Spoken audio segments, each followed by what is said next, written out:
Hello friends, welcome to my YouTube channel science of genius. तो कल हमने chemistry के कुछ बेसिक्स के बारे में बात की थी। आज और हम देखेंगे कि एटम्स क्या होते हैं, एलिमेंट्स क्या होते हैं, मॉलिक्यूल्स क्या होते हैं, कंपाउंड्स क्या होते हैं।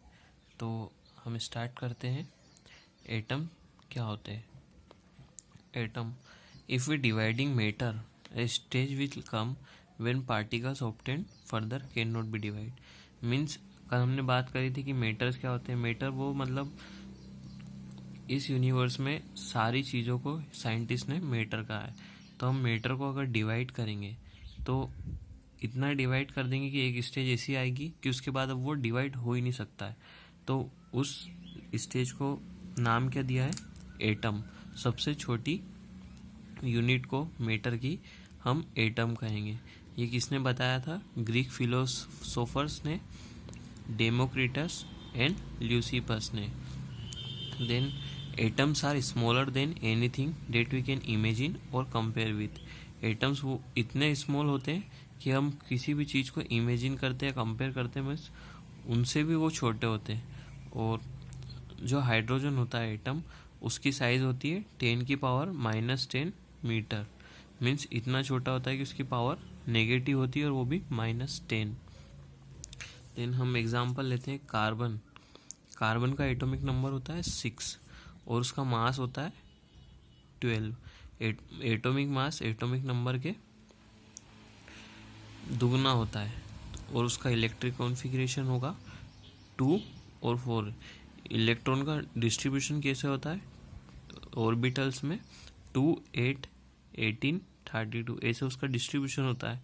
तो यहाँ पे हमने एटॉमिक नंबर 6 है तो इसका डिस्ट्रीब्यूशन करा तो ये क्या हो जाएगा? 2 और 4। तो हमें अब सेकेंड ऑर्बिटल में कितने चाहिए रहते हैं इलेक्ट्रॉन्स? 4 चाहिए रहते हैं। तो यहाँ पे तो ओनली 8 चाहिए रहते, तो यहाँ पे ओनली 4 है। तो बचे कितने? 4 बचे। तो जो 4 जो बचते हैं उन्हें हम वैलेंसी कहते हैं। उसे कार्बन की वैलेंसी क्या हो जाएगी? 4। नाउ मॉलिक्यूल्स क्या होते हैं? ए group of 2 or more atom of the same element or of different elements can join together to form molecules.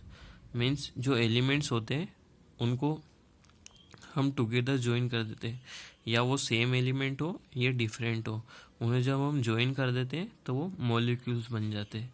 और ज्वाइन करते हैं तो वो उनके बीच में एट्रैक्शन होता है, एट्रैक्शन फोर्स रहता है जिसके कारण वो जुड़े रहते हैं, तो उन्हें मॉलिक्यूल्स कहते हैं।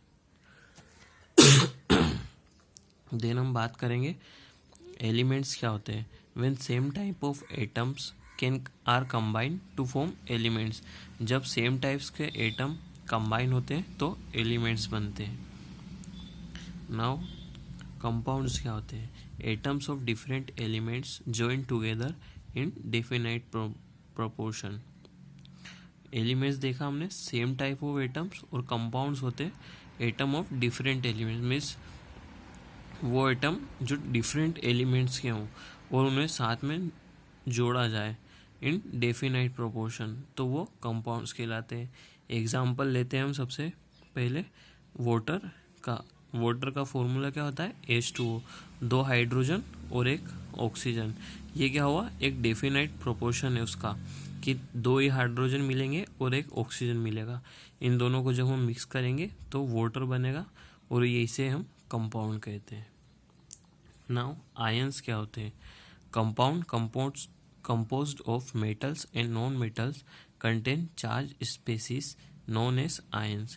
मीन्स जो कंपाउंड होते हैं जो या तो मेटल्स होते हैं या नॉन मेटल्स होते हैं तो उनके अंदर चार्ज होता है। उस चार्ज स्पेसिस को क्या कहते हैं? आयंस। आयंस 2 टाइप्स के होते हैं, एक होता है एनायन, एक होता है केटायन। तो जो नेगेटिव चार्ज होता है उसे हम एनायन कहते हैं और जो पॉजिटिव चार्ज होता है उसे हम केटायन कहते हैं। नाउ एग्जाम्पल लेते हैं NaCl का। तो NaCl कैसे बनता है? सोडियम प्लस क्लोरीन से। तो सोडियम जो होता है वो पॉजिटिव चार्ज होता है और जो क्लोरीन होता है वो नेगेटिव चार्ज होता है। देन उन दोनों को मिक्स करते हैं तो NaCl बनता है। तो पॉजिटिव चार्ज को क्या बोलते हैं? केटायन, वो होता है सोडियम, और नेगेटिव चार्ज होता है एनायन, वो है क्लोरीन। ना हम बात करते हैं मोल्स की, कि मोल क्या होते हैं। Quantity in number having a mass equals to its atomic और मोलिकुलर मास इन ग्राम्स। ये क्वांटिटी होती है जिसमें वैल्यू मास जो होता है उसका वो किसके बराबर होता है, एटॉमिक या मोलिकुलर मास के, और वो ग्राम्स में होता है। और मोल का फॉर्मूला होता है मास अपॉन में मोलर मास। तो हम मोल्स के क्वेश्चंस का एक एग्जांपल देखते हैं। Calculate the number of mole for the following 52 gram of Aichi. Aichi क्या होता है, हीलियम। 52 ग्राम हीलियम दे रखा है हमें, उसके हमें नंबर ऑफ मोल्स निकालने हैं।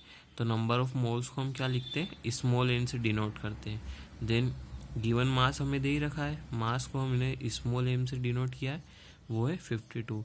और मोलर मास क्या होता है, एची का एटॉमिक नंबर होता है 2, 2 का डबल होगा 4, तो वो उसका एटॉमिक मास या मोलर मास होगा, वो होता है 4 ग्राम। मोल का फॉर्मूला होता है मास अपॉन में molar mass, small m upon में बिगर एम। तो मास क्या दे रखा है 52, और मोलर मास हमें पता है हीलियम का होता है 4 ग्राम, तो हम उसे डिवाइड कर देंगे तो 30 मोल्स का आंसर हो जाएगा। ना हम बात करते हैं इलेक्ट्रॉन्स की, कि इलेक्ट्रॉन्स को किसने, इलेक्ट्रॉन्स की खोज किसने की। तो साइंटिस्ट का नेम था जे थॉमसन। ये क्वेश्चन कॉम्पिटिटिव एग्जाम में आते हैं ना। हम उसे रिप्रेजेंट कैसे करेंगे, ई से करेंगे, और ई के ऊपर नेगेटिव की पावर होगी, उससे हम इलेक्ट्रॉन को डिनोट करते। और उसे इन्वेंट जे थॉमसन ने किया था, उसकी डिस्कवरी जे थॉमसन ने की थी। देन हम बात करते हैं प्रोटॉन की। प्रोटॉन की डिस्कवरी अर्नस्ट रदरफोर्ड ने की थी, और उसे रिप्रेजेंट करते हैं पी, और पी की पावर प्लस रहेगी। नाउ हम बात करते हैं न्यूट्रॉन की। न्यूट्रॉन की डिस्कवरी जे चैडविक ने की थी। कब की थी, 1932 में, और उसे हम रिप्रेजेंट करते हैं एन से। नाउ बात करते हैं एटम्स किस चीज़ के बने होते हैं। तो एटम्स में 3 चीज़ होती है, प्रोटॉन, न्यूट्रॉन और इलेक्ट्रॉन। और एटम्स का हम डायग्राम देखते हैं तो एटम्स ऐसा होता है, उसमें एक सेंटर में न्यूक्लियस होता है जहाँ पर उसका पूरा मास कॉन्सेंट्रेट होता है, और उसकी 4 शेल होती है, एक होती है के, दूसरी होती है एल, थर्ड होती है एम, एंड लास्ट होती है एन। हम बात करते हैं कि एटम में एटॉमिक मास भी होता है। तो वो क्या होता है, atomic mass given by the sum of masses of proton and neutron. जो एटम्स के अंदर प्रोटॉन होते हैं और जो न्यूट्रॉन होते हैं, उन दोनों के सम के बराबर वो एटॉमिक मास नंबर होता है। नाउ एटॉमिक नंबर क्या होते हैं, atomic number is equals to the number of protons. Means जो एटम होते हैं उसमें न्यूट्रॉन, प्रोटॉन जो होते हैं, जितने नंबर ऑफ प्रोटॉन रहेंगे वो इसका एटॉमिक नंबर रहता है। जैसे हम एग्जांपल लिया था हमने कार्बन का, तो कार्बन का एटॉमिक नंबर क्या है, 6 है। तो उसका प्रोटॉन की संख्या कितनी होगी, 6 ही होगी। और उसका मास नंबर 12 है, तो proton plus neutron equals to 12। तो प्रोटॉन की वैल्यू पता है हमें 6 है, प्लस एन इक्वल्स टू 12, तो न्यूट्रॉन की वैल्यू भी 6 आ जाएगी।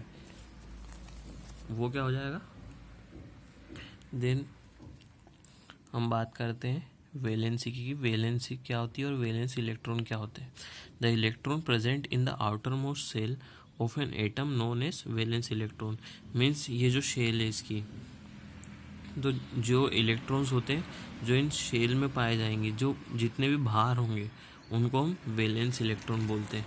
जैसे हम कार्बन की बात करते हैं, कार्बन होता है 6, तो 2 इलेक्ट्रॉन, कॉन्फ़िगरेशन क्या होता है 2, 8, 8, 18, 32। तो यहाँ पे 2 इलेक्ट्रॉन होंगे, फिर बचे कितने 4, तो बाकी के 4 यहाँ होंगे। तो ये जो बाहर जितने भी इलेक्ट्रॉन है जो अनपेयर्ड है, उन्हें हम वैलेंस इलेक्ट्रॉन कहेंगे। और उसकी वैलेंसी क्या होगी, 4 होगी, जो हमने यहाँ पे बात की थी। 4 कैसे होगी कि सेकेंड शेल में कितने इलेक्ट्रॉन होते हैं, 8 होते हैं, यहाँ पे ओनली 4 है, तो उसे कितने इलेक्ट्रॉन्स की नीड है, 4 की, तो उसकी वैलेंसी क्या होगी, 4 होगी। ना हम बात करते हैं आइसोटोप्स और आइसोबार्स की। आइसोटोप्स क्या होते हैं, elements having same atomic number but different atomic mass. Means जो कुछ एलिमेंट्स होते हैं जिनके एटॉमिक नंबर तो सेम होते हैं, पर जो एटॉमिक मास होता है वो डिफरेंट होता है, और सेम उसका अपोजिट होता है आइसोबार्स। आइसोबार्स क्या होता है? Elements having same atomic mass but different atomic number. Means elements वो एलिमेंट जिनका एटॉमिक मास तो सेम होता है बट डिफरेंट मास नंबर होता है।